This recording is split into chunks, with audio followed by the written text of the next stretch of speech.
beautiful Saturday evening to you from our nation's capital as the surging DC Dragons look to keep pace with the Atlantic Division leading Baltimore Vultures as they host in-conference foe the Charleston Predators. Live from the Dungeon of Dracarys Stadium in Washington, D.C. Hello and a very warm welcome. My name is Michael Truvillo. Happy to have your company. Also happy to have the company on stats Rochelle Colston, Gerald Smith, Cameron Irvine producing as always. In the booth with me is Aaron Alexander. Aaron, two teams whose trajectories have gone opposite ways this season collide in prime time.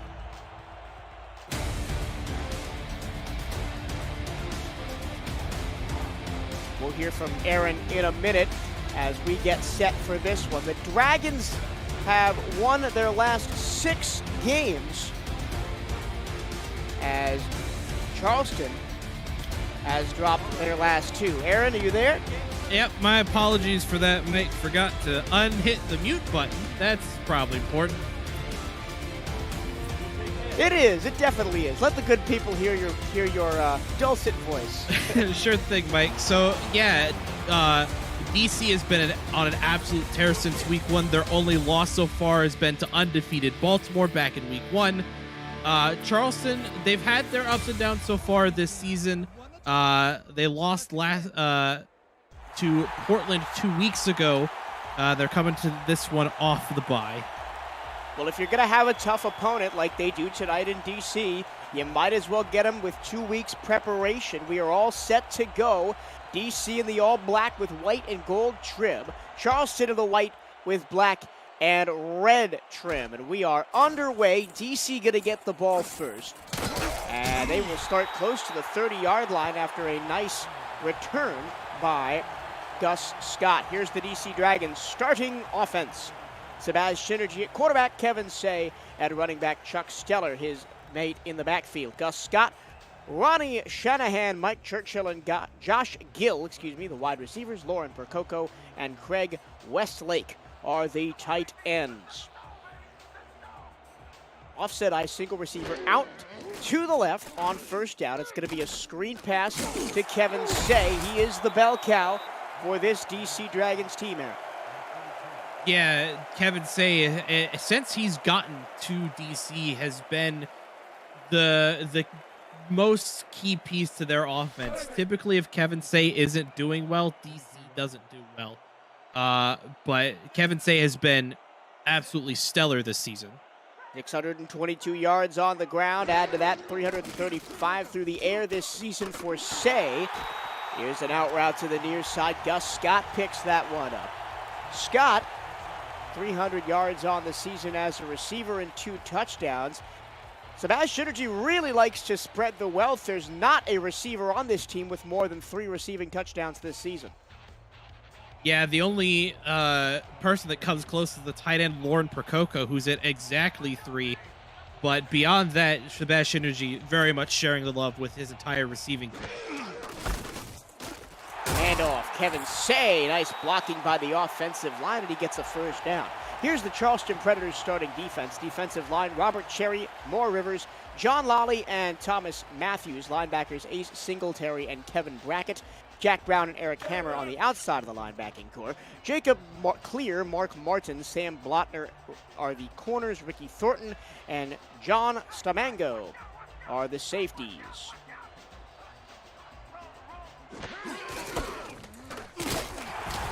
That time the defense swarms to the football, and Kevin Say goes no further than the line of scrimmage. Nice tackle by Kevin Brackett.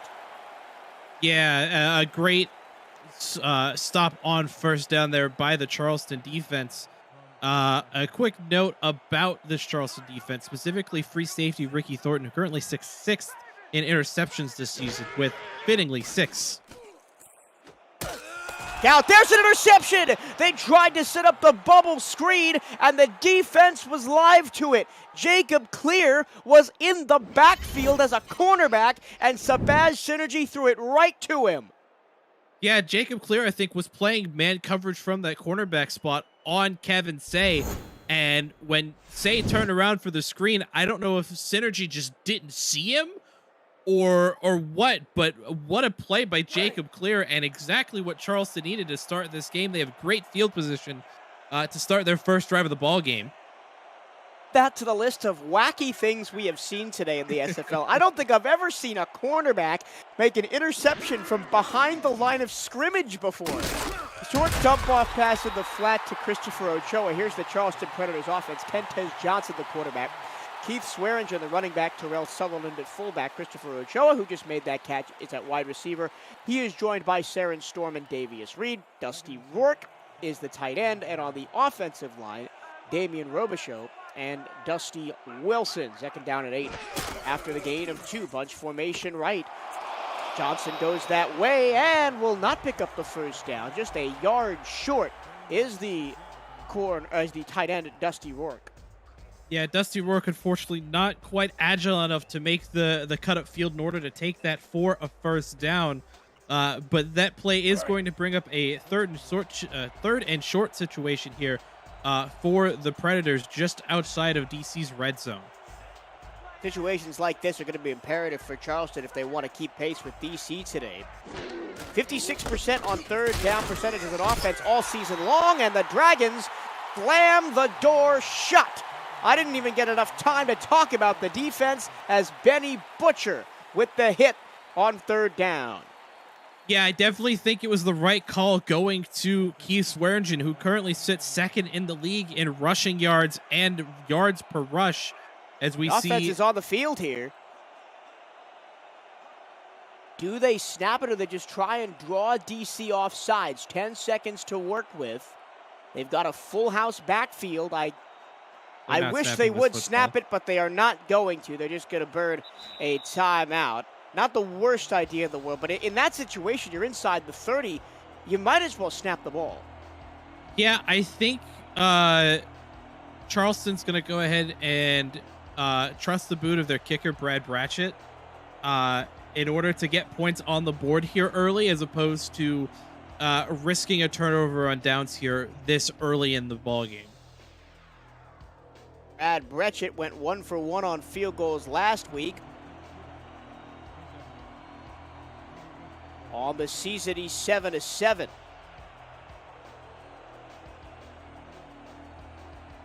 This will be from 44 yards. The snap is clean. The kick is on the way, and it is no good. He pushed it wide to the right, and we remain scoreless here halfway through quarter number 1. Man, that is not something you see very often, is a kicker shanking right here in the SFL. Admittedly, I'm not quite sure if it was maybe a bad hold by the holder, maybe a bad snap caused it. Unlucky here for Charleston early on. They're going to turn the ball over to DC at their own 34. Bratchett, his first miss of the season on his career. He's now 128 of 141. It's a 91.4 field goal percentage. DC back, and look out! Here goes Kevin Say, making him pay for the field goal miss all the way to the 41-yard line of Charleston. Yeah, getting a little bit of revenge, too, for that pick on the bubble screen that set up that field goal miss. Kevin Say with just all kinds of daylight in front of him, and Say, the electric running back he is, make sure that Charleston defense is well aware of his presence here. Well, this time they'll spread it all out. 2 tight ends and 2 receivers to each side. Synergy sidearms it over the middle, and in traffic, a catch is made for 11 yards and a first down. There is the favorite target of Synergy this season, Lauren Percoco. Yeah, and she hasn't really been putting up like massive numbers this season. But Percoco is still a very relevant part of this DC Dragons defense. Of course, we talked about her 3 touchdowns receptions earlier, but These beats Percoco with a massive red zone threat. Over the middle it goes again, this time for a gain of 9. And it's Percoco again with her second straight catch. DC picking up yards in bunches on this second drive. Yeah, and the point I was trying to make, that it's just short yardage situations like this, Percoco will tend to be the go-to, as most tight ends are here in the SFL.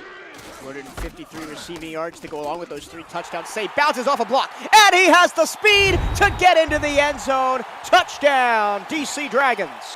That block was absolutely a thing of beauty here. The offensive line combined with Chuck Stella, the fullback, just completely cleared the Red Sea for Kevin Say, and the defense unfortunately just shifted a bit wrong to really put anybody in the area before Kevin Say is able to get that into the end zone. Kevin Say has speed. When he ran into his own right tackle, Ezekiel Rubin, 2 yards behind the line of scrimmage, and still scampered 20 yards for a touchdown.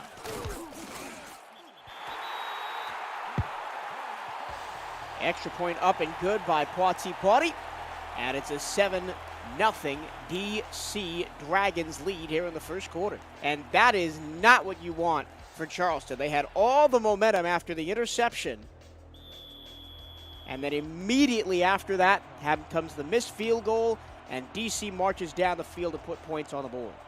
Yeah, I would imagine that at some point we're going to see Brad Brechen on the sideline practicing his field goal kicks with odd holds just to prevent that from happening again, at least in this game. It'll be from the 24-yard line that DC starts their second drive. Or excuse me, Charleston starts their second drive. I never got to read out the DC Dragons defense, so here they are. Saeed Gore, John Gary, Jose Fuentes, and Benny Butcher on the defensive line. Declan O'Rourke, Riley Hughes, and Nathaniel Diggs at linebacker. John DeSantis, Peanut Say, and Daryl Bullock at corner. Ty Woodson, Jorge Torres, and Josh Vasquez at safety as that first down play goes to Swearingen in the flat for only 2 yards. Yeah, and Swearingen is kind of the epitome of a dual threat back here for Charleston. He currently leads the team in receptions. He leads the team in total touchdowns. He's got 14 split between 7 rushing and 7 passing so far in this season. Split backs for Johnson. He goes short over the middle to the cutting Christopher Ochoa. That's the second time they've run that play to Ochoa. Exactly the same play, getting him over the middle.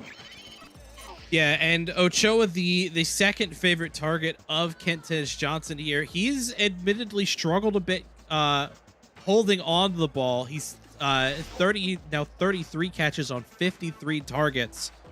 So a bit of Stonehand syndrome so far in the season for Ochoa. We'll hope that he's able to correct that. Swearingen dives forward for a first down. Moving the chains is going to be huge for Charleston. I mentioned them only about 50% on third down conversions, which means they need to work hard on first and second down to make sure that they are not in that position more times than not.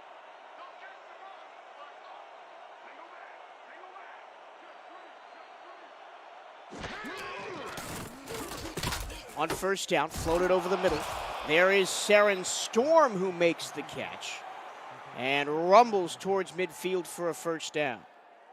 Yeah, great package there by Charleston. DC's zone coverage a bit loose there in the middle.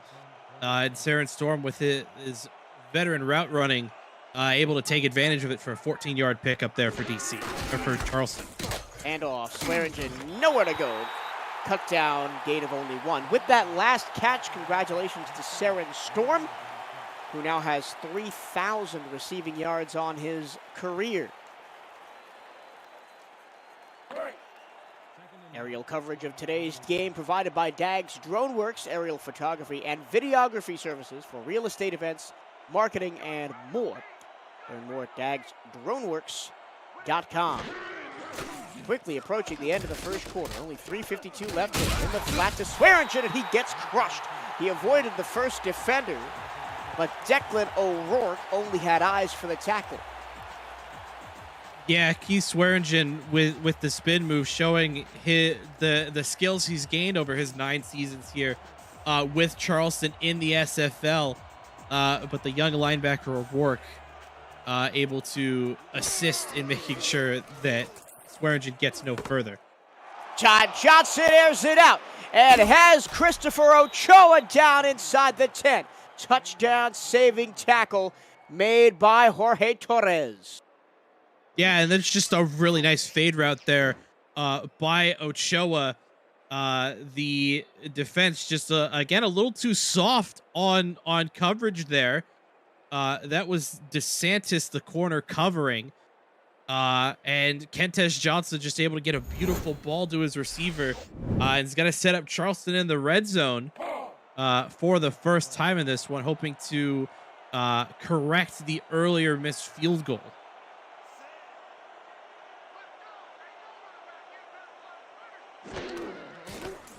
Upset eye, pump fake for Kentes Johnson, and he hung around in the pocket for too long. Look out, Benny Butcher with his second intervention on the defensive side today. Had that tackle for loss and now a sack. Yeah, Benny Butcher has decided that Kentes Johnson is on the chopping block for today. I will imagine that we'll see a few more sacks potentially from the big defensive tackle in this one. It's an interesting call on second down. They went 4 wide, spread the field out, and then handed it off to Swearingen, who couldn't get much. And now it's 3rd and goal from the 7. I don't entirely hate the call there, though, because the goal is to get as many people outside of the box as possible. Unfortunately, DC's defense is just too good at plugging those holes here. 2-step drop, floated to the back of the end zone and broke it up by Josh Vasquez, the former Denver Nightwing. And it is 4th down and goal, and once again, DC holds on in their own territory to force a field goal. Yeah, that's a great goal line stand here by DC after allowing that big pass to Ochoa that got Charleston to this point. Not able to convert a touchdown out of it. We are going to see Bratchett come on the field again to attempt his second on the game. He's already missed the one from 44 earlier. This one a relative chip shot from 23. Swings the right foot through it, and from just outside extra point range gets Charleston on the board. But for DC, that's a win, right? You held them to 3. You've still got the lead. And if you're Charleston, you can't be trading 3s for 7s all game long. Yeah, if Charleston's going to keep trading field goals while DC hits the end zone, this game will get out of hand for the Predators incredibly quickly.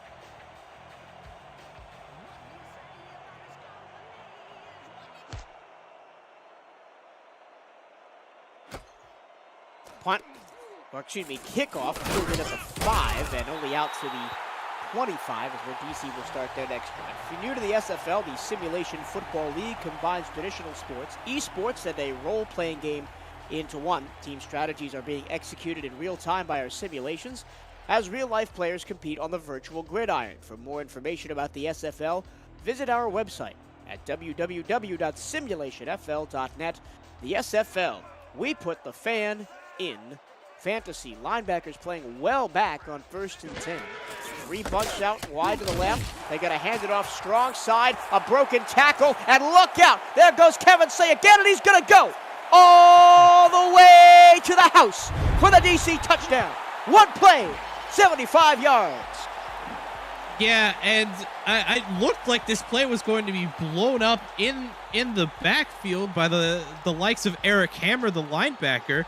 Unfortunately, after Kevin Say broke that one tackle in the backfield, there was just nobody there. Nobody could touch him. Just the burst that Kevin Say got on that run. An absolute thing of beauty, and that's going to give DC a 13-3 lead pending the extra point.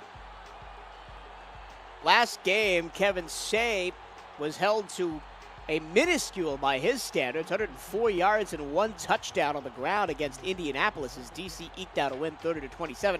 He's already eclipsed both of those markers, both in yards and touchdowns. He's got 2 touchdowns, and a fair amount of yards, 129, thank you to our Lovely stats people, Michelle Colston and Gerald Smith for those numbers, and it's 14-3 DC. Yeah, that drive, for those wondering, one play, 75 yards and a touchdown. Took like, what, maybe 15 seconds off the clock? Yeah.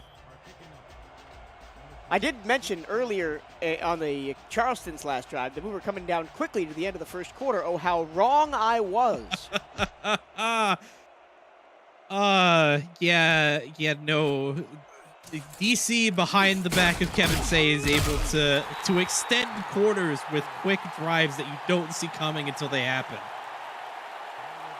And now that feels even worse, Charleston, for settling for 3 on their last drive, because you go from potentially being able to tie the game to down 2 scores in the blink of an eye. I mean, to be fair to Charleston, though, even when you're playing defense, you can't expect that your opponent's star running back is just going to break out a 75-yarder on the first play of their drive. Still early on in the game, Charleston, who averages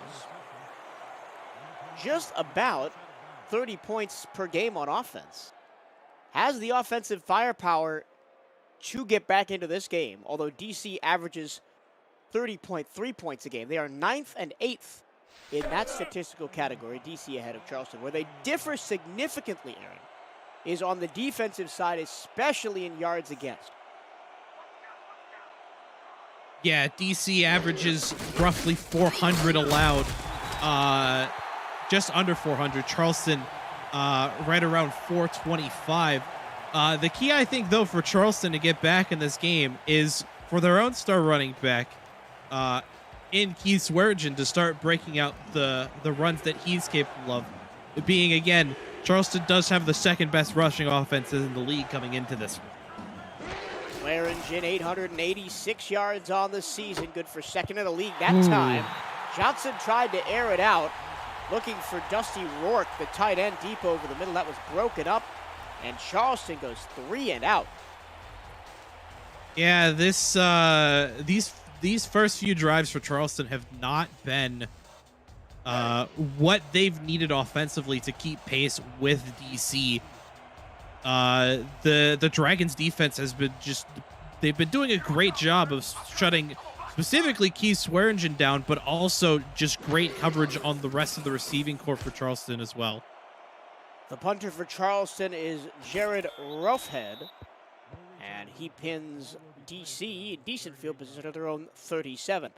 The SFL content team produces over 400 live events each year, but don't miss community content creators and their creations. Catch SFL Nights with AJ Stryker, Say It With Your Chest, Around the SFL, and more, covering season 19 and beyond. Check out archived versions of community shows.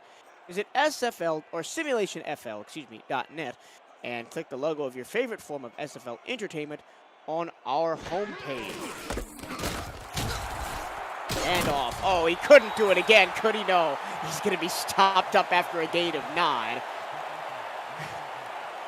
He definitely almost did it again, though. Josh Vasquez comes in with a touchdown-saving tackle, because if Vasquez doesn't bring him down, that's another 53-yard touchdown for Kevin Say. He'll be at a hat trick, and the first quarter hasn't even ended yet.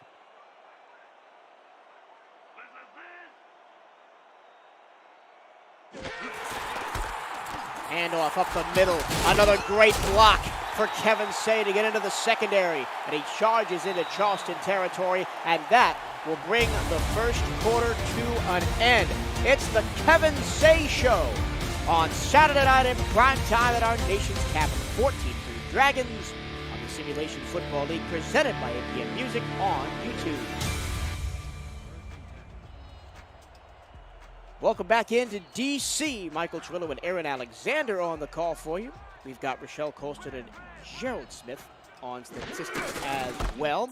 It's been all DC so far, and really when I say all DC, it's been all Kevin Say.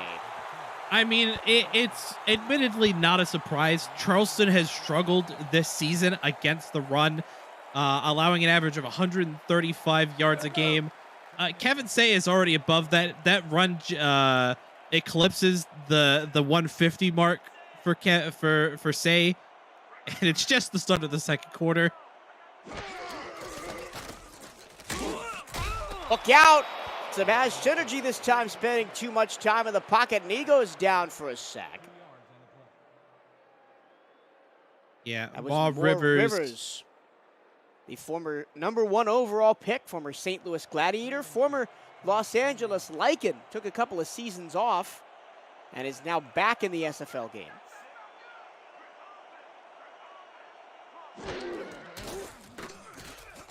Shotgun snap, floated over the middle, short, and that's a brilliant pass.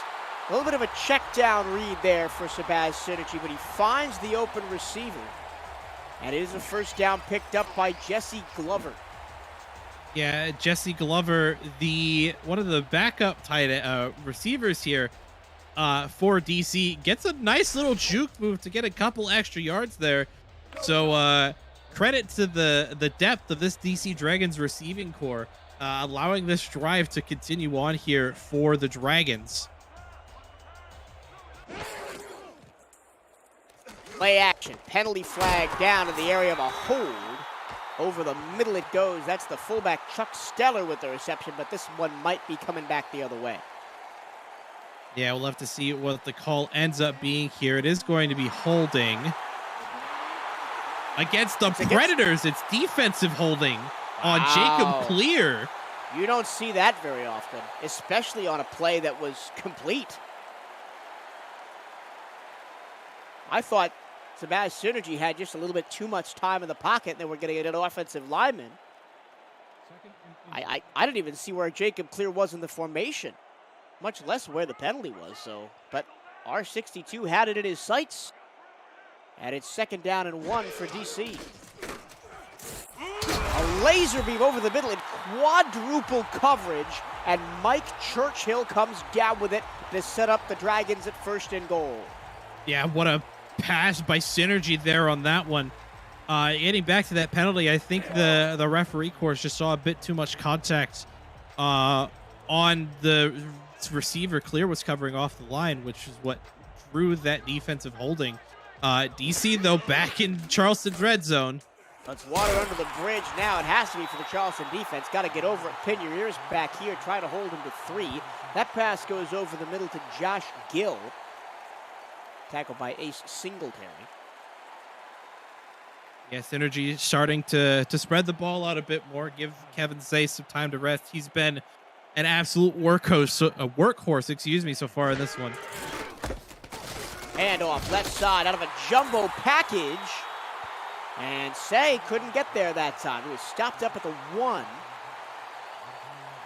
Leading tackler that time was Jacob Clear. He was assisted by Ricky Thornton. Yeah, Clear trying to make up for that holding penalty by disallowing Kevin Say into the end zone on that 2nd down run. We'll see what DC tries here on 3rd and goal. Just outside the 1-yard line, stretch play, right, spinning back inside is Clear. Can he get to the goal line? No, he cannot. And the Charleston Predators hold at the line. Woo-hoo-hoo. You got to give credit to Kevin Say for staying up as long as he did, but credit to Charleston's defense for all of the worming that Kevin Say attempted. The defense doesn't allow him into the end zone, and Charleston's gonna take this as a win, only allowing DC 3 points here. Goal chip shot variety up and good for Putty. 17-3 for DC. I want to go back to that 3rd down stop. I thought Kevin Say was just going to follow the fullback and stretch it to the pylon. Looked like he had all the room in the world out there, but he cut it back. And there were just enough Charleston Predators there to stop the whirling dervish that was Kevin Say on the play and hold the Dragons to 3, although DC still has a healthy 17-3 lead in the contest. Yeah, I think the tight end missed the seal block on that run, which is why Say decided to bounce it inside instead of following his fullback in the pylon there. Charleston will start at their own 22 after the return by Saren Storm. The SFL network is coming to the ESTV Plus app. 24/7 SFL programming will include content created by the community, the SFL's greatest games from the archives, exclusive network content, and live SFL regular season games. Download the ESTV Plus app on your Android or iPhone or on your TV through Roku, Amazon Fire, Vizio, and more. The SFL network, where SFL creators come together. Long pass down the field, hauled in on a deep post. And that's Davius Reed, the former Los Angeles Lycan, I believe St. Louis Gladiator as well. He's been around a while. Yeah, Davius Reed, a 10-year veteran here in the SFL, gets his first call of the night. That one good for 20 yards. I believe I'm wrong about St. Louis. He was in Chicago with the Wildcats before they moved to Los Angeles. Three-step drop for Johnson. Time in the pocket, and he overthrows Ochoa over the middle. That's the same play they've run 2 times before, but both previous times Ochoa was able to grab the ball. Yeah, I think Kentish Johnson just threw that a bit too quickly. He had a bit more time to try and allow Ochoa to develop that route a bit more. I think Johnson feeling a bit of pressure maybe from this front four of DC on that play. Floated out into the flat, over the outstretched arm of the defender. And there goes Dusty Rourke. The tight end sprints down the sideline into DC territory at the 31. Yeah, Josh Vasquez on coverage there. Misses the potential deflection, but is able to catch Dusty Rourke and chase him down to end the play. So a good effort by the strong safety there for DC, and also a great job by Dusty Rourke. That one good for the first down and then some. Is going to set Charleston up just outside of DC's red zone again. It's not like Charleston has had issues moving the football. They've just had issues finishing drives in the end zone. That's a pass of the screen variety to Swearingen, and he's blown up for only a gain of 2. Speaking of ESTV and content creators and everything, Ashley Jackson, episode 230 of SFL Nights with AJ Stryker just went up this week. A lot of episodes. That's a lot. It's many years of SFL Nights with AJ Stryker. Thank her for her years of interviews and SFL news and notes, keeping us all entertained and informed on a weekly basis. Ty Woodson with the stop that time. It bounced straight off the hands of the intended receiver, Cyril Rioli. Yeah, Kentish Johnson had a bit of pressure coming off of his right side from Saeed Gore, the defensive end, which I think may have contributed to that incomplete pass as well.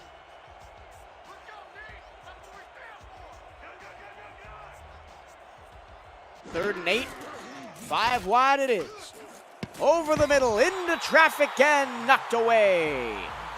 Jorge Torres has been everywhere today. The former Creed City Corsair, who made the trip down the eastern seaboard to join DC in the offseason, has another deflection. Yeah, and that one's going to stop DC drive short here. We're going to see Brad Bratchett again.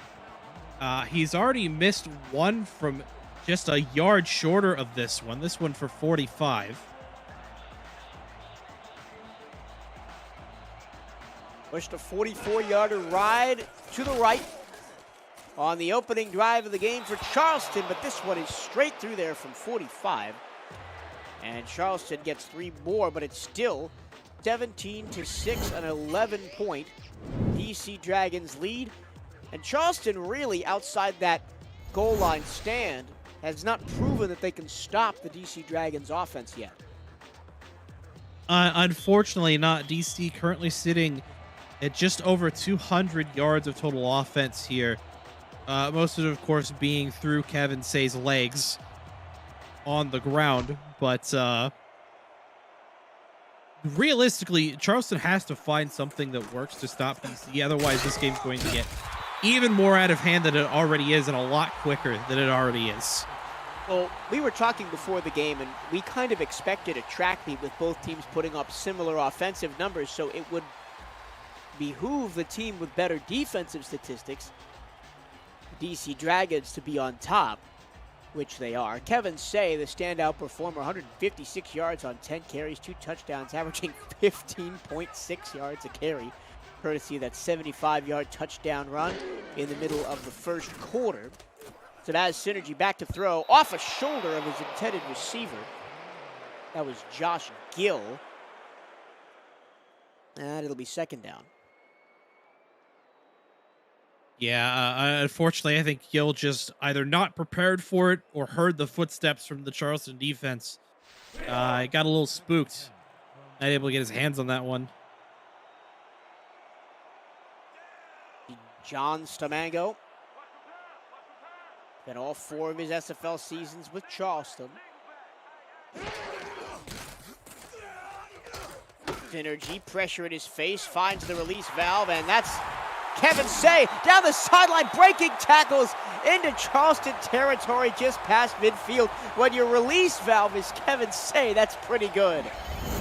Yeah, he's the release valve. He's the catalyst. If Charleston doesn't stop Kevin Say is going to win this football game. And I know that seems obvious when you say it out loud like that.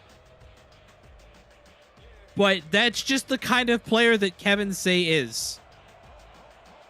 Especially this season. Do want to highlight Gus Scott, who had a nice block down the field to allow Kevin Say to gain the yards that he did. To go back to Kevin Say, this time on a design throw. He spins out of a tackle with a double spin cycle and gets 6 yards on first down. Yeah, only 6 on that one, but considering that was more a designated screen as opposed to a check down on a deep route for the Dragons receivers, a good effort by Say.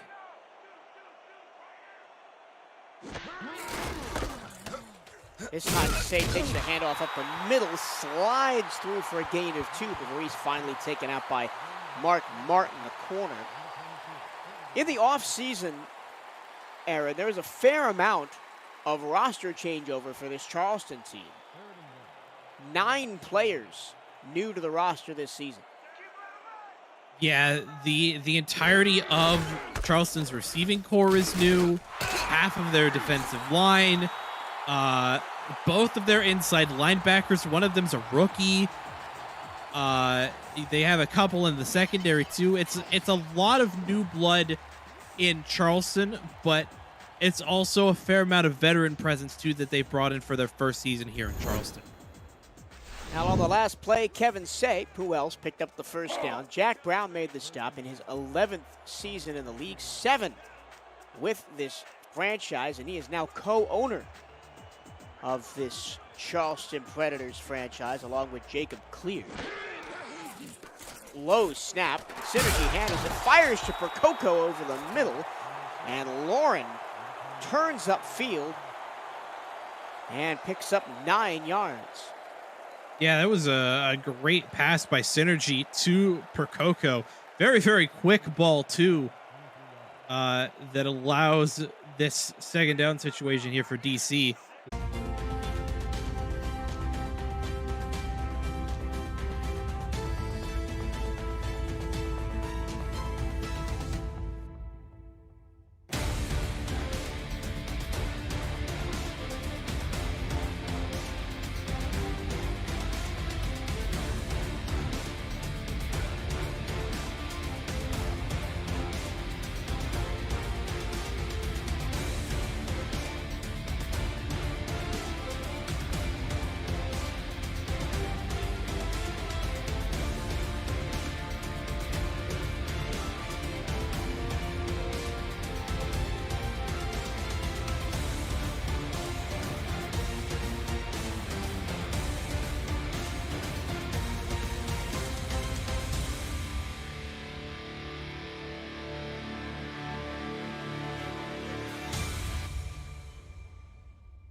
Back to Dungeon of Dracarys Stadium here in the District of Columbia.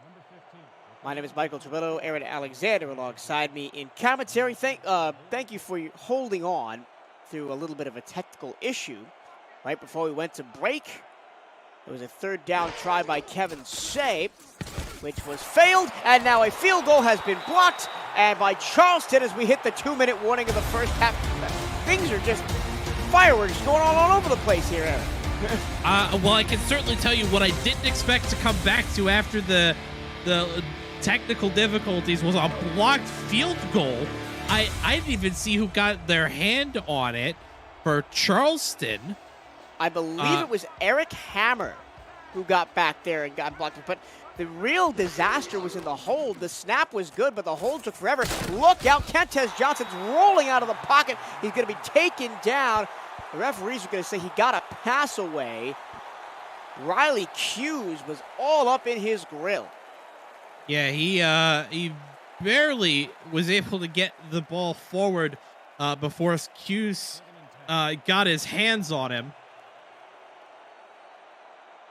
Also, right before we went to break, Sabaz Synergy hit 3,000 passing attempts in his career. Handoff, Swearinger trying to fight through contact. He'll get 4. He currently sits 15th all-time in passing attempts.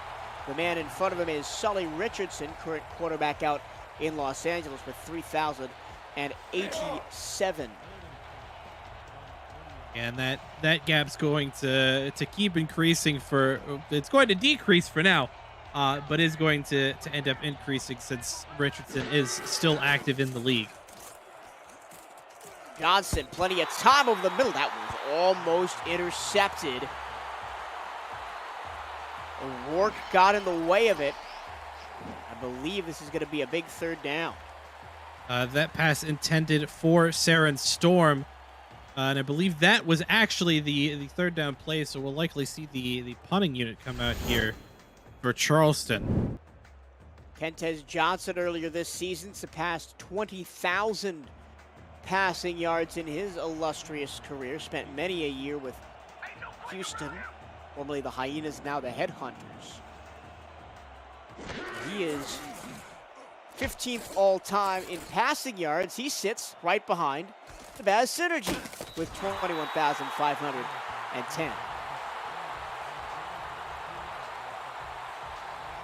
And the all-time stats between these two quarterbacks are close in a different way as well.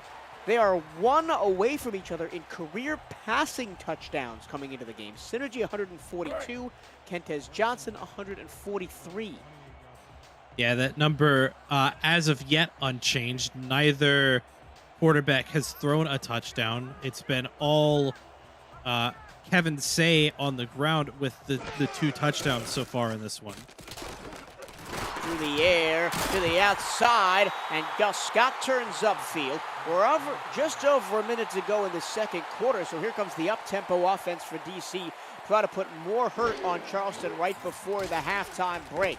Synergy, same play again, goes to Scott, and he steps out of bounds at the DC 49-yard line, a shy tip away from midfield. Yeah, back-to-back passes to Gus Scott. The first one good for about 15. That one only 6, so much better defended on the second attempt by the Predator defense here. 54 seconds to try and at least get into field goal range. They're in I formation here, which says to me that they're just going to try and run this out and head to the halftime break. But no, they're going to throw the ball. Synergy time to throw, and he's just going to pitch that one into the Dragons bench and bring up third down.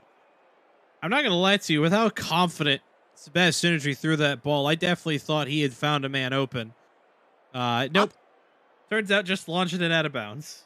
Surprised there wasn't an intentional grounding on the play. He didn't leave the pocket. I guess there was a receiver close enough that the referees decided that he was trying to hit someone with that pass. Low snap for Synergy. Over the middle on a Post. And Gus Scott has 3 straight catches for DC. They go up tempo again, still have 3 timeouts, 37 seconds to go in the first half. 2 right, single left, sidecar left for Kevin Say. Synergy, the knee-high snap, forced to roll in the pocket, and he's going to go down. That's John Lawley on the sack there. Credit Robert Cherry with the assist. Lally, his second sack of the season. Synergy under pressure, gets it away. Caught by Percoco at the 30-yard line. First down for DC with 12 seconds to go. Timeout, Dragons. So now is... a part of me wants to think that DC is going to bring out Potty here for what I believe would be a 47-yard attempt.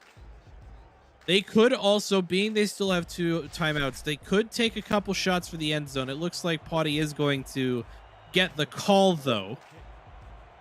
The aggressive-minded coach in me goes, go for it, go for it, go for it. You have 12 seconds into timeouts, but this is the safe play. This will be I concur. 47-yard attempt for Potty, and it's blocked. A second straight block by Charleston, and with 9 seconds left in the half, they're kind of almost in Hail Mary range, close to the 50. What? This is nuts. This is ridiculous. Listen. The past couple weeks, I've been seeing that a couple of these field goals have been close to being blocked. I did not expect that in week 9 of the SFL, in a game between DC and Charleston, that we would see 2 back-to-back by the same team. Gonna go to Swearingen. Timeout with 3 seconds to go. They're right at midfield. Let's see if they take a shot to the end zone to end the half. I think that's the only option they have here, is to take a shot downfield. Go Hail Mary, 4 verts, whatever play type you want to call it, that sends every receiver on the field deep. We shall see. They may just want to head into halftime, run the ball with Swearingen and protect anything disastrous from happening. They do run the Hail Mary formation onto the field. And I do think that Charleston does get the ball back to start the next half. They do indeed. Remember the opening drive of the game, there was an interception. Johnson's going to be protected long enough to get this pass away. It's going to be the back of the end zone, and it's going to be knocked away. Fast hands for the DC defense. That was Darnell Snow to break it up, and we head to halftime with DC in control.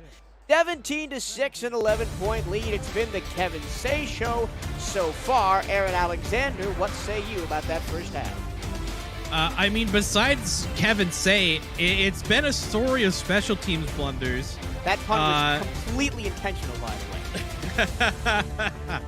way. Charleston has already had a missed field goal in this one. Their first one from 44 by Bretchett was pushed wide. DC has now had 2 straight field goals blocked by Charleston. Kevin Say is going to win this game for DC, but you also have to give credit to the special teams of both teams, specifically Charleston right now, for keeping this game as close as it is. And they had the wacky interception as well early on, did Charleston, with Jacob Clear being in the backfield to pick off a screen pass. This game has been all kinds of mind-blowing, but not for the ways that you would think, nor necessarily good ways either. It's been a wild day. I mean,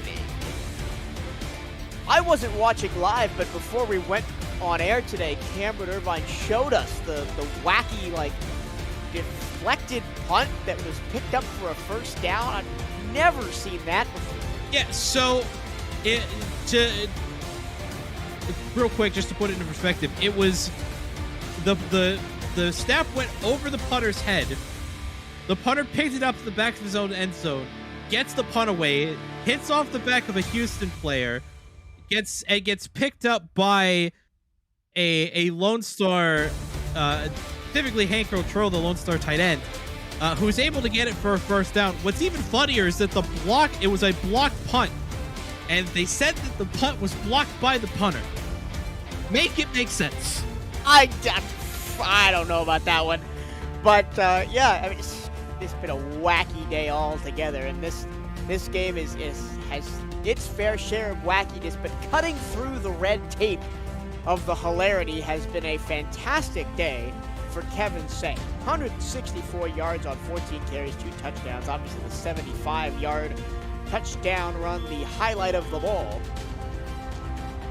Yeah, Kevin Say unofficially 200 all-purpose yards so far in this one. That 164 combined with 36 through the air.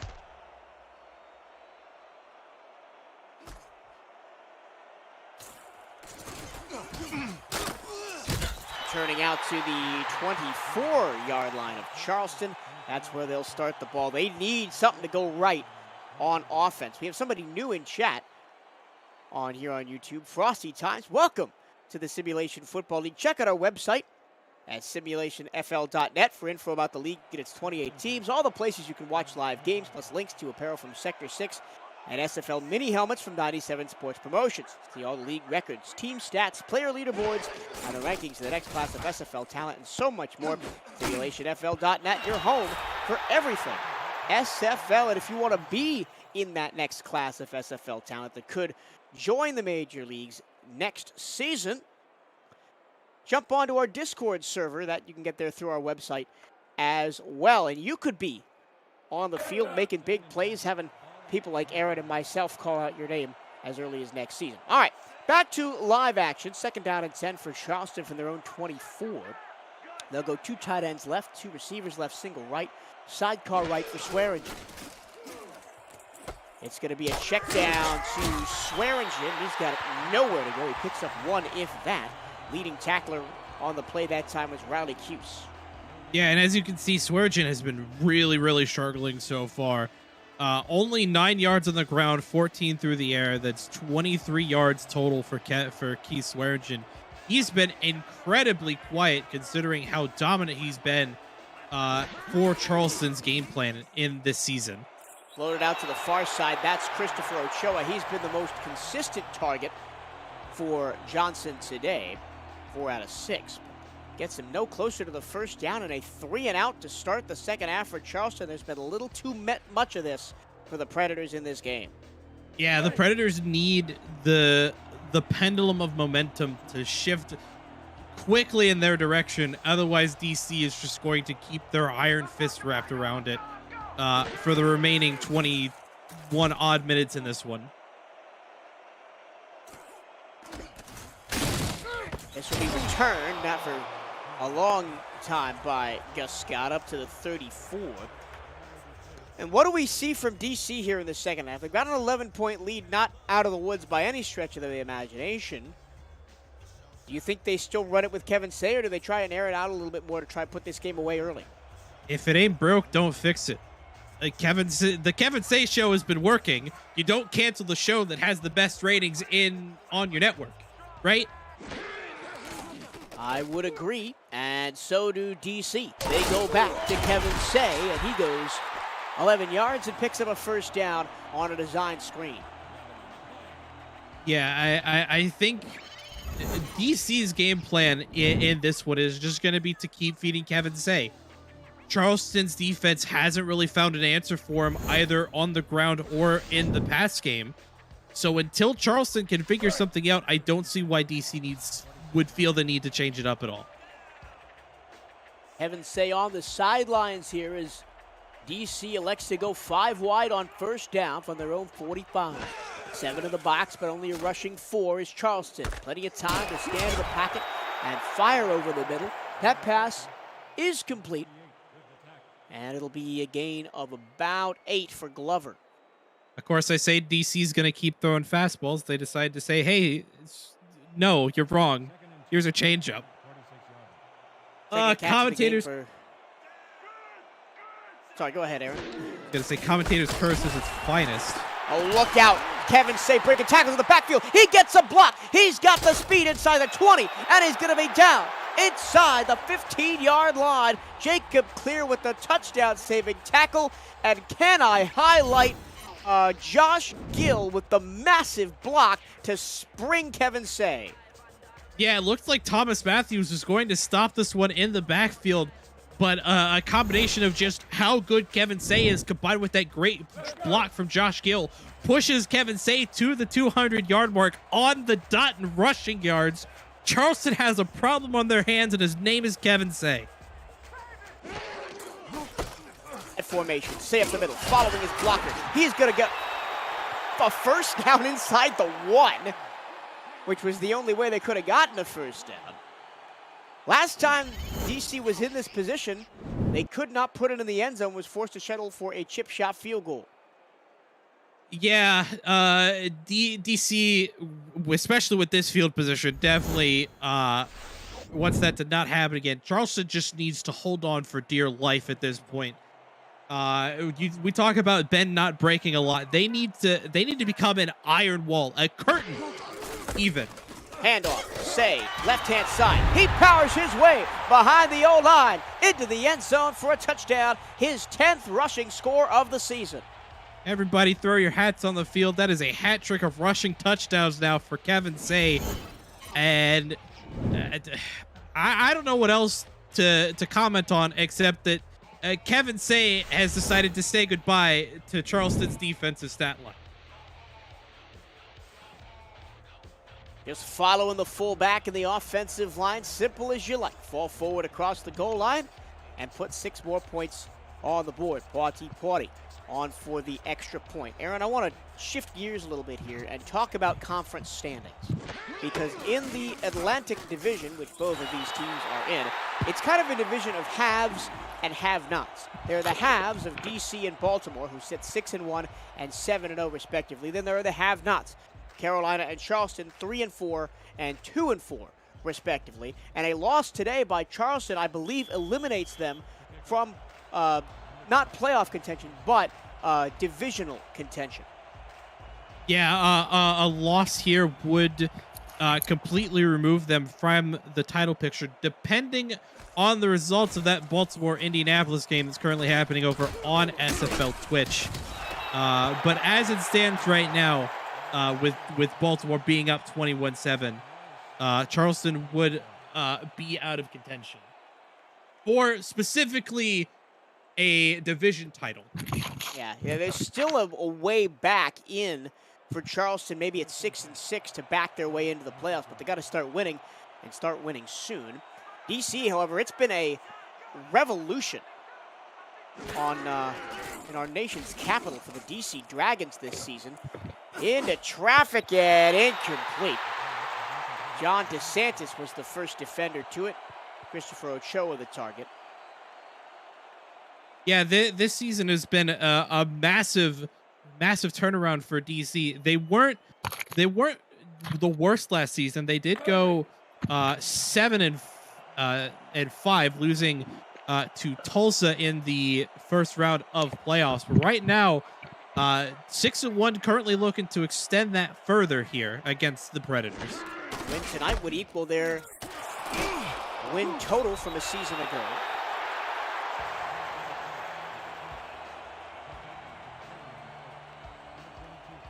And since the 3 seasons since the DC Dragons have returned to the league, a little bit of SFL history here for you. Season 5, they were an expansion team. They won it all. In the best SFL game ever played, they beat the Santa Fe Gorillas, now Mexico City Aztecs, in the final. If you haven't seen that game, go look it up on YouTube because, I mean, you should watch it. It's essential viewing for any SFL fan. Seasons 6 and 7, they were also in the SFL. Then they dropped out from seasons 8 to 15. They were revived in season 16, spent 2 seasons at 3-9 in 16 and 17, and turned it around last season, made the playoffs for the first time in season 5, and now are set to potentially challenge for a divisional title this year, although they do need Baltimore to slip up along the way. Yeah, specifically, Baltimore would have to lose twice and DC win out in order for DC to win the division, since Baltimore does have that head-to-head victory in week 1. Yeah, I mean, who could have told you? We could have thought, right, week 1, Baltimore, DC, but, you know, you couldn't have imagined that might have been for the division title right there and then, first game of the season. Yeah, it's crazy to think about now that we're at this point that game in week 1 could be at the SFL convention, no less, could be the game that decides whether the Atlantic title goes to Baltimore or goes just across the water to the Dragons at DC. The Dragons, though, are on pace to have their best season, not just since they've been back, but period, in the existence of the franchise. I do have to add an addendum to something you said. You said Baltimore would have to lose 2 games. That might not be true because DC plays Baltimore again in Week 14. So they could have a head-to-head Raw, tie, which would, yep, and okay. then it would come down to things like strength of schedule and strength of victory and things like that. Fair enough. But again, the point stands. There's a path to a divisional title for DC. But right there was not a path for Kevin Say to get anywhere. A loss of 3. Nice tackle. Up the middle. It's Thomas Matthews, the defensive end, on the tackle for loss there, is going to bring out DC's punting unit, who I believe we're seeing for the first time in this one. Here I come, punter. I'm coming. I'm gonna block the punt. The punter for DC is Don Wilson, and it is indeed his first trip out onto the field tonight.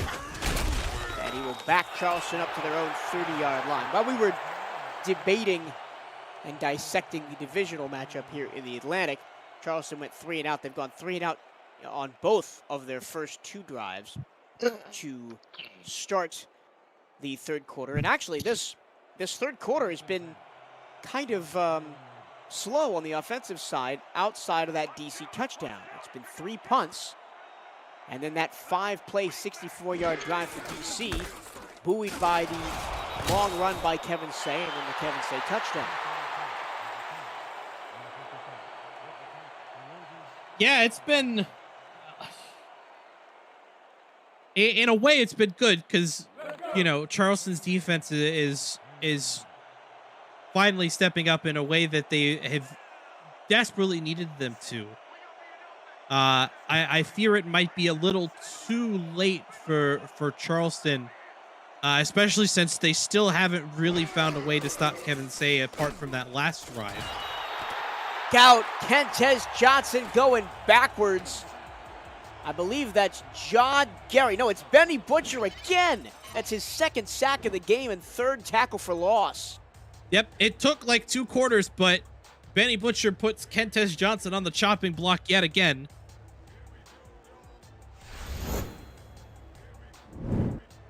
And that's that's definitely not what Charleston need. It's going to set up 3rd and almost 20 for the Predators, deep in their own territory. 3rd and more than 20, 3rd and 23. Play action for Kentez. Goes back across his body. He gets most of it back to Saren Storm, but not close enough. And at this point, you're not in a position to go for it on 4th down. Yeah, no, they need to, but not at 4th and 6. I think if it were maybe a bit shorter, maybe 4th and 4, 4th and 3, they go for it here. I think the smart play is going to be to punt this ball away and trust your defense to have a repeat performance of DC's next drive and force them to punt it away again. We talked about Benny Butcher. His official statistics, 3 tackles, 2 sacks, 2 tackles for loss. As Jared Ruffhead back on to punt for Charleston. Pins DC at their own 30-yard line. And we have had now 4 punts out of 5 offensive drives combined here in this third quarter. Yeah, the first half was definitely an offensive showcase. This one, both defenses have stepped up in a big way. With Charleston, unfortunately, not able to score still. Say almost looked to be clear off the left-hand side. He's caught from behind by John Lawley. Yeah, John Lawley with some excellent pursuit off of the defensive line in order to bring Kevin Say down from behind after a 2-yard pickup.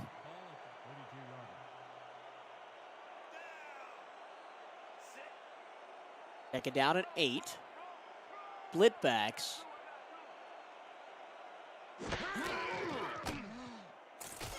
Over the middle, caught first down. Nice little post route.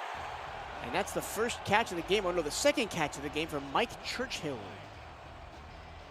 Yeah, Mike Churchill's been relatively quiet in this one. That not only just his second catch, but just his second target of the day. That one good for 8. Got 2 catches for 22 yards this Churchill. Plenty of time to throw and find Gus Scott. And Scott turns upfield and has another first down inside Charleston territory. Yeah, Scott, the one of the more favored targets here for Synergy behind Percoco and the ever-present Kevin Say. Scott now has 5 catches for just under 50 yards.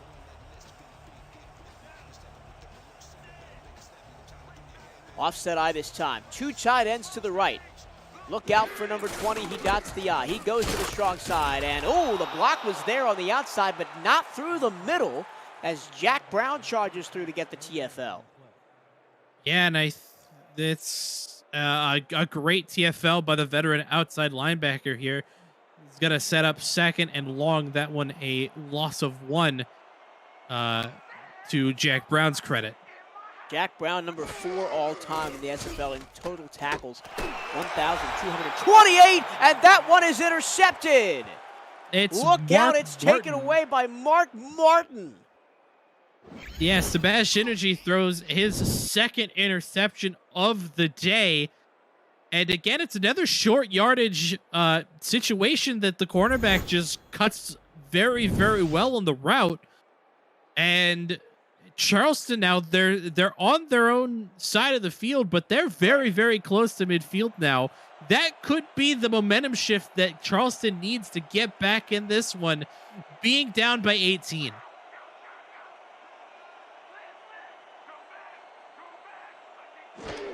Maybe a lifeline for Charleston, and it's immediately snuffed out by the black curtain of DC defenders. Leading the charge is John Gary.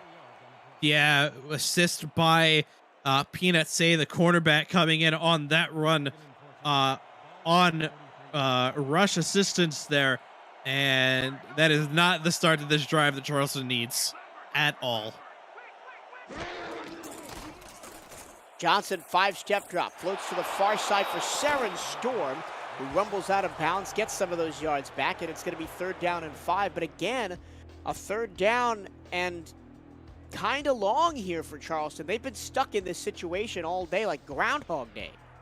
Yeah, and again, a big part of it is that Keith Swearingen just hasn't been able to do anything. Admittedly, I thought that we were going to try something there on maybe a design draw play, but Swearingen, especially in this half, has been incredibly quiet offensively. Look out! Oh, Kentez Johnson avoids the sack, but look out! Benny Butcher recovers after being shaken off and finishes the play to force another 4th down. DC Dragons, wow! Fun fact, though, I do think that Kentez Johnson did get a 1-yard rush out of that, though, despite getting hit twice. But Benny Butcher has been ruthless on Johnson. Man, Benny Butcher, take nothing away from Kevin Say. He is player of the game by a mile. But if I had to pick somebody else, I'd go with big number 99 up front for the DC Dragons. Yeah, the 2 sacks in that tackle on 3rd down there have been massive for DC in stopping these Charleston drives that have started in really good field position.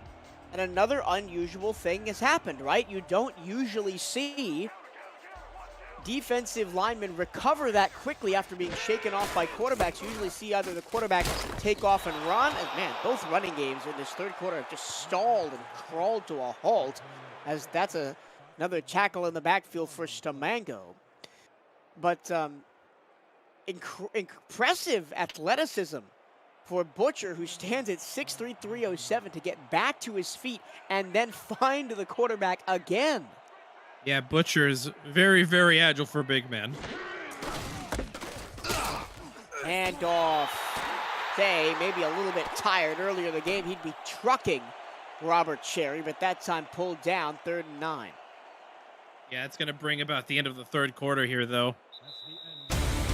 We head to the final frame. DC in control up 24-6, but it has been a wacky evening on SFL After Dark. Stay tuned, the final quarter comes your way next. This is the Simulation Football League on YouTube.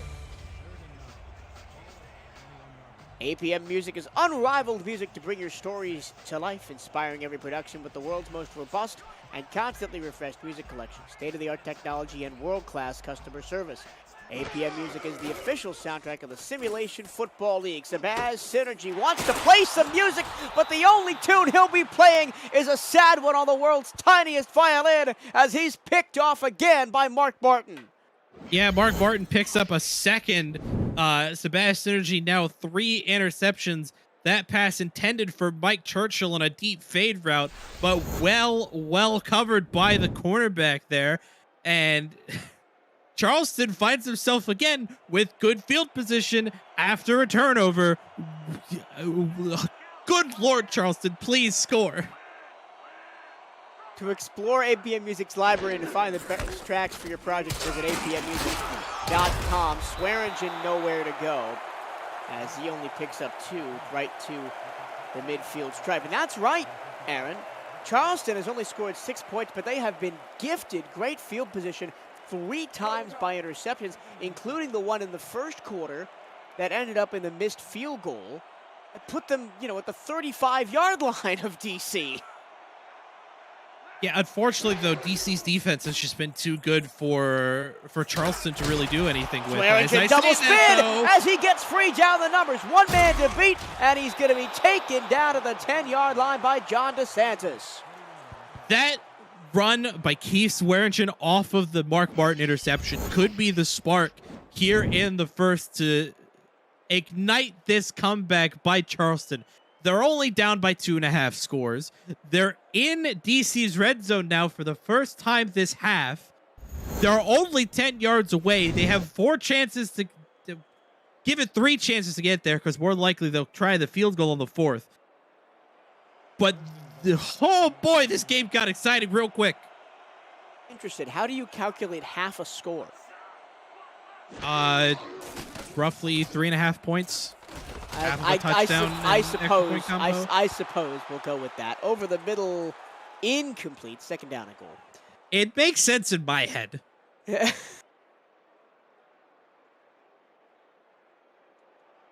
But this, if Charleston's going to convert any turnover into points in this game, it's got to be this one.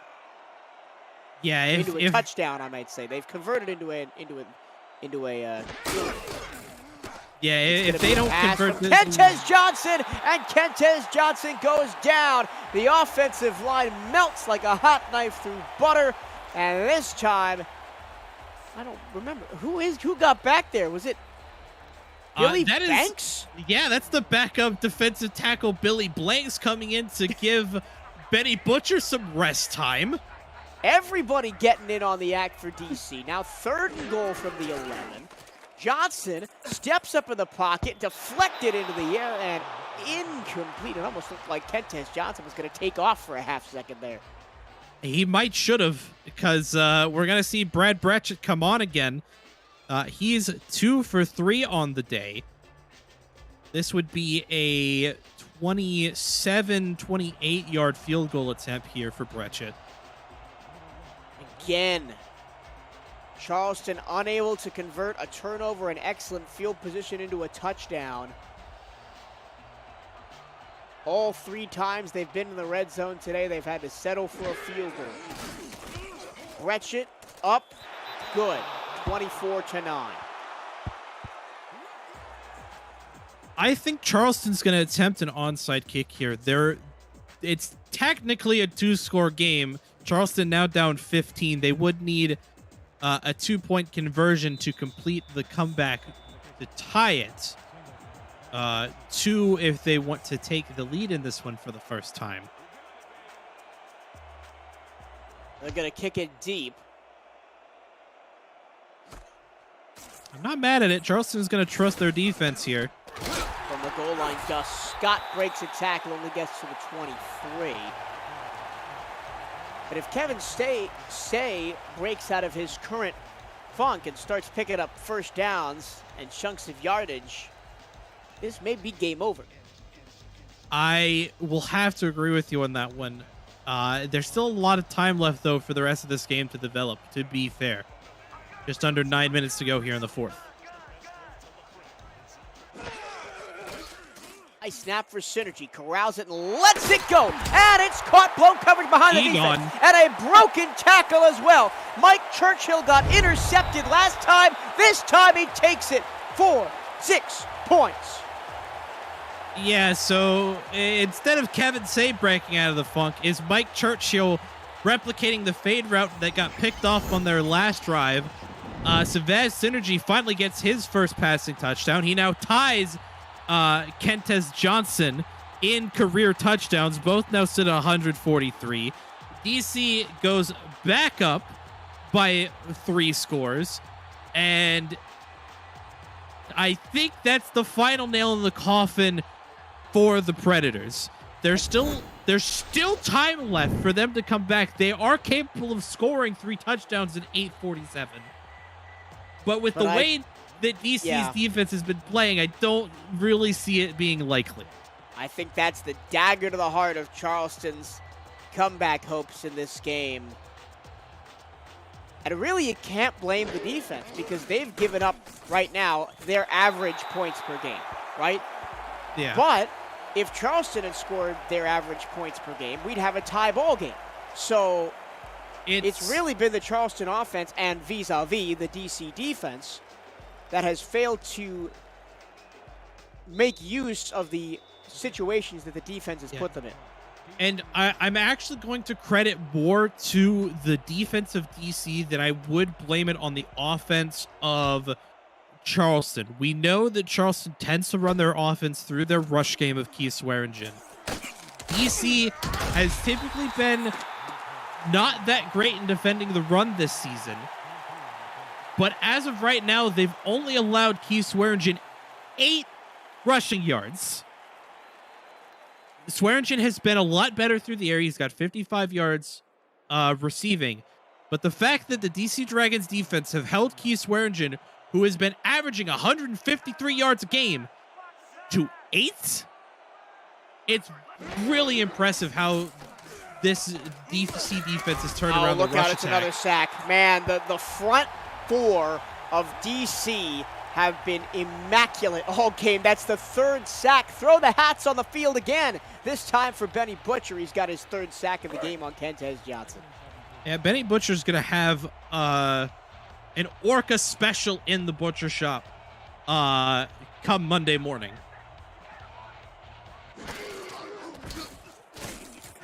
Johnson again goes down, and this is a capitulation of the highest order for the Charleston offensive line. It's 3rd and 19 after the 2nd sack on the game for John Gary. Yeah, Gary, the defensive end, not allowing Benny Butcher to take all the credit for this front 4. They're only going to rush 3 on this one. 3rd and 19. Kentez Johnson has been pressured. He's been harried. He's been sacked again.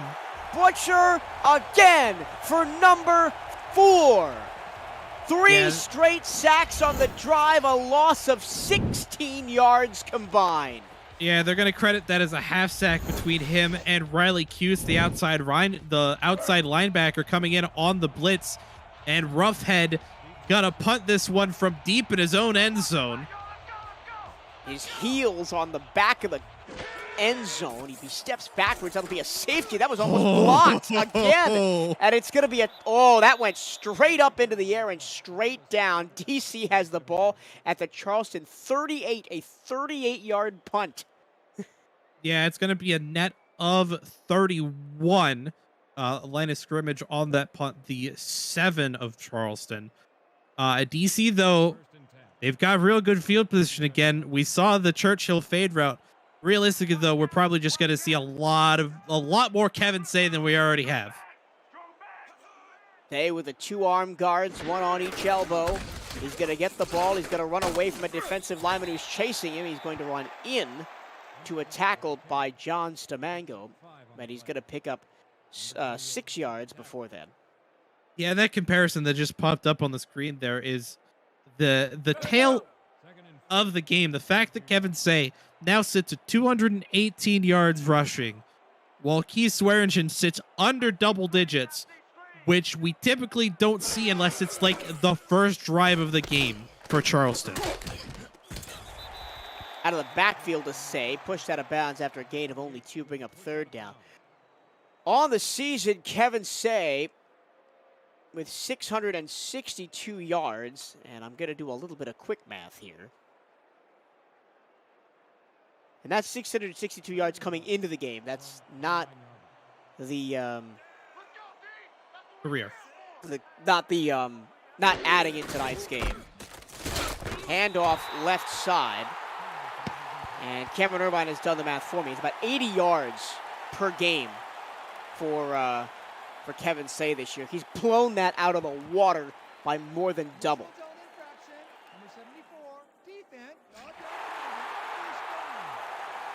Yeah, It'd be more than down for DC. It'd be more than that actually. He's averaging about 110 yards a game right now. If he's actually about to pass Keith Swearingen for total rushing yards this season in the game where Swearingen is playing. That's absolutely bonkers to think about. Just a bit of insult to injury for Keith Swearingen. That pass tipped and picked. That's the one thing that's gone right for Charleston today. It's a 4th interception on the game and a 3rd for Mark Martin. Four hats, everybody. We got hat tricks all over the place. 3 sacks, 3 touchdowns, 3 interceptions. 3, 3, 3, 3, 3. The only 3 that matters is the 3 in front of the 1 that's in the DC Dragons score box at the bottom of the screen. But a nice solo night for Mark Martin with those 3 interceptions. Yeah, it's been pretty nuts here between these two teams. A lot of hat tricks going around. And that was actually the 10th interception of Mark Martin's career, as there goes Swearingen falling forward for a gain of about 12.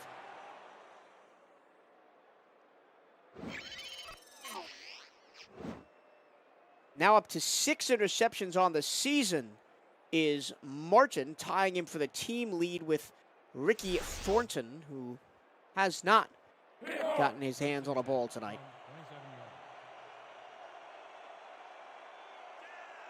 Martin, who came over from conference rival Carolina in the offseason, his 5th season in the SFL, first with the team. Into the flat for Swearingen. He turns on the Jets, picks up a 1st down. Yeah, the Charleston offense finally showing some signs of life. Unfortunately, I still think it's too little too late here. Especially with how far behind Charleston is at this point. Tomorrow on Next Level Sports, coverage of the Simulation Football League continues at 8:45 p.m. Eastern Time with a Pacific Division clash between the Los Angeles Lycans and the Portland Fleet. Live look-ins plus live look-ins on Canton and Motor City. For a channel guide and more info about NXT, visit NLSE.com. Other matchups to look out for tomorrow. We've got, obviously, LA and Portland on NXT, but on YouTube at 6:30 p.m., we've got Brett Solberg and Colin Northrup calling Seattle and London. That's another team that has stormed out of the gate to the surprise of pretty much everybody except themselves, the London Knights. Minnesota and Carolina, a game I'll have my eye on tomorrow. Gerald Smith, who's doing stats for us tonight, will be calling that game alongside Mike Daggs. That's at 6:45. The NXT game, as I already mentioned, is LA and Portland at 8:45. And running alongside that game at 9:15 will be Motor City and Canton. What game do you have your eye on tomorrow, Aaron? Obviously, I've got mine on Minnesota and Carolina. But I think the more intriguing matchup might be Canton against Motor City. Yeah, I think it's a toss-up between that and the Seattle-London game. Seattle, to this point, I believe, is still winless. London, of course, one of the 2 remaining undefeated teams alongside Baltimore. So I think it's going to be an interesting one to see if if Seattle finally gets their first win against arguably the toughest competition they'll come up against this season. And that would be an upset of the highest order. Charleston working quickly. The pass hits the referee, and it's still caught by Christopher Ochoa. A little bit of bouncing action around of the secondary. Down the numbers and caught by Ochoa. And finally a touchdown for Charleston. They did it. They finally did it. It took a lot longer than you may have anticipated, but Charleston finally hits the end zone. They can still come back in this one. It's only a 16-point game. 15 if Brechet hits the extra point. Don't turn your dials. This game is still exciting. And that was a completely blown coverage. John DeSantis I think he tried to come on a corner blitz off the line, and by the time he recovered, Christopher Ochoa was too far in front of him. Yeah, an unfortunate defensive lapse by DC. We are going to see the onside kick formation come out from Charleston. Got to go 10 yards. We'll see if the Predators recover. This would be nuts. It goes high in the air, and it is recovered by the Dragons.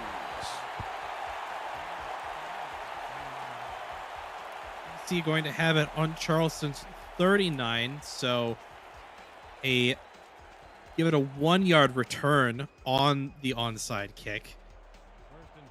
If Charleston's defense gets another turnover, though, or can just get a stop, period, this game turns even more interesting than I think it already is. Evan Say off the left side. It takes 3 white jerseys to bring him down. It's getting to blowout territory over on Twitch. Baltimore over Indianapolis, 45-21. That game was close for a while, but it is not anymore. Yeah, the air raid style attack by Jack Wigmore and that Baltimore offensive receiving core just a bit too much for the Indianapolis defense, it seems.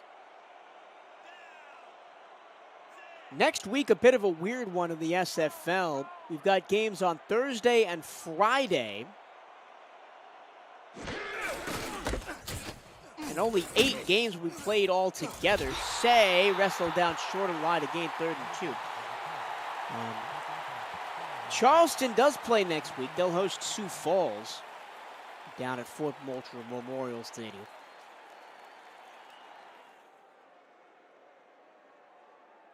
DC on a bye next week. They'll be back in week 11 as they host Tulsa.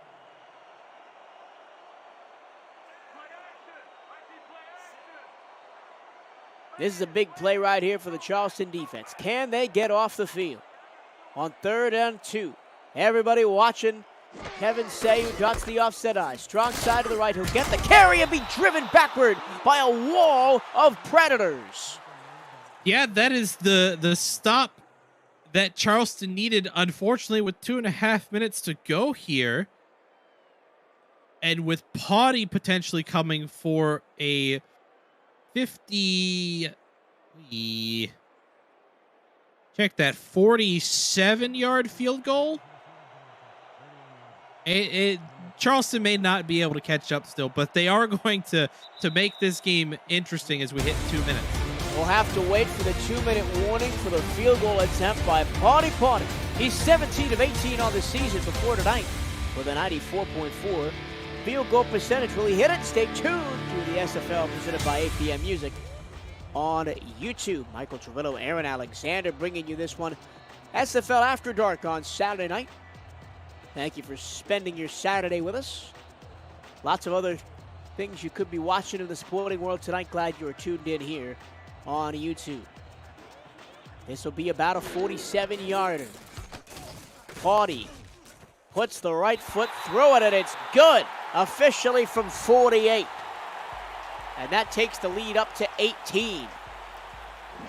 Yeah, I don't think Charleston is going to be able to score 18 points in just under 2 minutes. I don't want to say that this is ball game just yet, but it definitely feels like it. I mean, they'd have to get a touchdown, an onside kick, a touchdown, an onside kick, and then have a position to potentially win the game. I think it is a stretch too far for the team from South Carolina. They'll have the ball from their own 25-yard line. Taking a look at some extra matchups for next week, though. There are some interesting ones if you look down the list. Mexico City riding high, one of my favorites to go all the way this year. They are at Atlanta. We've got an expansion battle between Minnesota and Indianapolis. Queen City, who just pulled off the upset this week over Vancouver, plays London, who would likely still be undefeated. Baltimore and Carolina, San Diego, Fort Worth, Louisiana, Las Vegas, and Vancouver and Seattle round out next week's slate of action.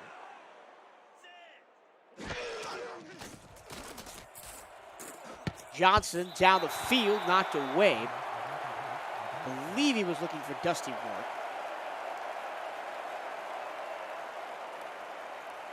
Yeah, a great defensive stop there by the backup corner. That was Aragorn Jackson on the coverage. Second down and 10.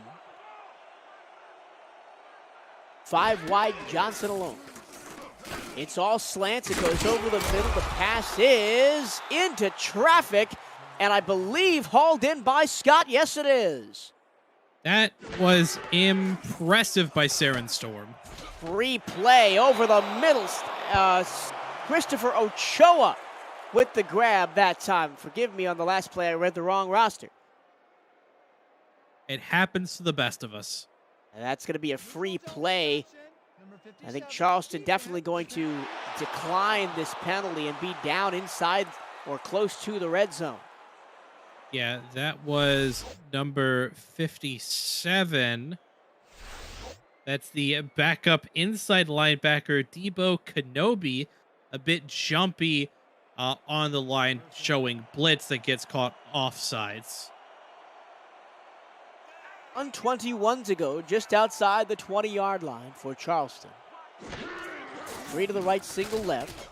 Johnson across the middle, pass caught down to the 10-yard line. Charleston goes up tempo. First and goal. Yeah, it's Davius Reed, I believe. No, let's check that. That's Saren Storm on the reception. Play action. Johnson to the flat. And Storm did get out of bounds. Oh, no, excuse me, that's not Saren Storm on the reception. That is that's Nat Fife, who actually went out of the game earlier with an injury. He didn't really touch on it at the time, but he has come back and made a catch. Caught an injury on special teams. Turns out just leg cramps. It is still late summer in the southeast. I know all too well. And me both. Into the flat. Swearingen trying to spin for the win. And he gets to the DC 1 under a minute to go. He got out of bounds. The clock stops. It'll be 3rd and goal from the 1. And with 3 timeouts left, do you think they give Keith Swearingen a shot at this?